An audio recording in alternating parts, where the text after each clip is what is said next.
182025004 dari Program Studi Agronomi Fakultas Pertanian Universitas Sriwijaya. Di sini saya akan menjelaskan materi tentang penetapan pH tanah. Nilai pH atau aktivitas ion hidrogen merupakan ciri kimia yang paling penting dari tanah sebagai media tumbuh tanaman. Nilai pH tanah berkisar antara 0 sampai 14. Semakin tinggi kepekatan ion hidrogen tanah, maka semakin rendah pH tanah. Sebaliknya, semakin rendah kepekatan ion hidrogen tanah, maka semakin tinggi pH tanah. Berdasarkan nilai pH yang disepakati bahwa nilai pH yang lebih dari 7 merupakan basa, pH yang 7 merupakan netral, dan pH yang kurang dari 7 merupakan asam. Adapun tujuan dari penetapan pH tanah adalah untuk menetapkan reaksi atau derajat keasaman dan kebasaan suatu tanah. Dengan mengetahui nilai pH tanah, maka kita dapat menentukan pengolahan tanah yang cocok dengan lahan tersebut.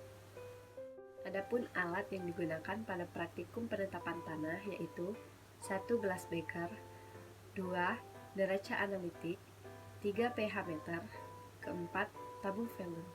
Adapun bahan yang digunakan dalam praktikum penetapan pH tanah 1 10 gram sampel tanah, 2 larutan buffer pH 4 dan pH 7, ketiga larutan H2O, dan yang terakhir larutan KCl.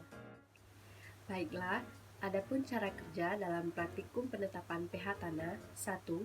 Siapkan dan timbang tanah yang telah diayak sebanyak 10 gram dengan menggunakan neraca analitik.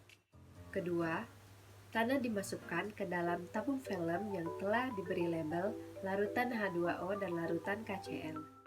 Ketiga, tambahkan 10 ml larutan H2O dan 10 ml larutan KCl di masing-masing tabung vellum yang telah diberikan label.